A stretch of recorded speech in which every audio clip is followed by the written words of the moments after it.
各类小杂货、拆废品。咱们今天看一下啊，今天研究这个东西，就是个鼓风机系列的啊，吹风的，是吧？但是这一种啊，看一下它这个外壳都是铝的，看到了吗？今天咱们研究这个东西啊，这个东西的拆解价值会怎么样呢？今天研究一下，看一下重量，重量14.35公斤。像这个东西，你们收废品去会什么价格呢？咱们是7块1公斤啊，和3块5一斤收购回来的，收购来的价格100块04毛5。下面今天研究拆它啊，揭晓这东西的拆解价值。下面咱们开整。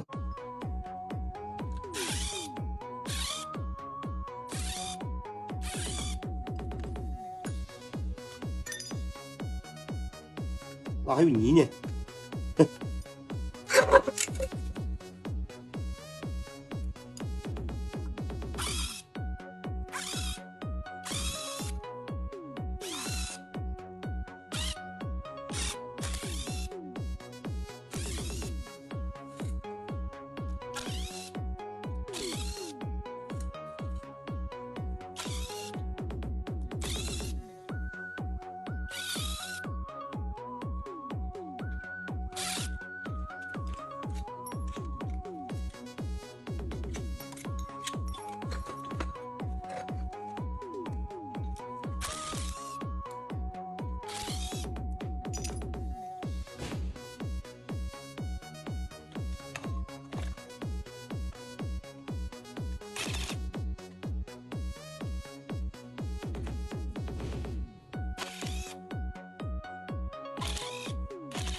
下面咱们看一下啊，完活开始称重，揭晓它的拆解价值。